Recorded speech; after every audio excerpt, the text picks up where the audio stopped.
Earlier this year, President Trump stated that he would not accept any deal that didn't include funding his border wall.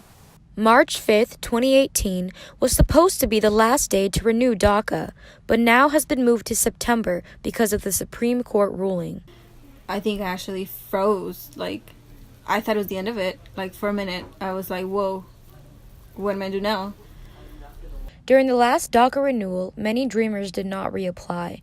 Most believe it was because it made them vulnerable by giving away all of their personal information. Some also believe that it made them easier targets for deportation.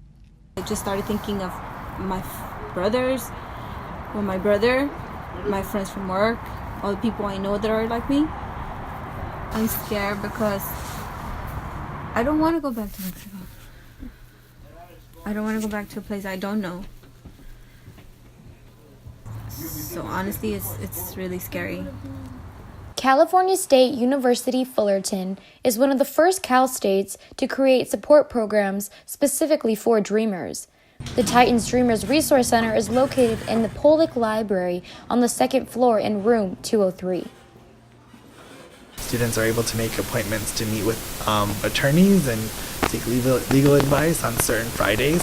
There's an Undocumented and Unafraid series where students are able to share their stories and have conversations.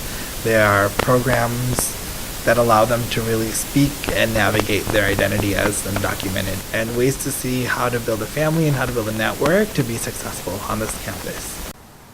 While the DACA debate is still ongoing, the Titans Dreamers Resource Center wants its students to know that they are fighting alongside with them. This is Jasia Morrison reporting for CSUF News.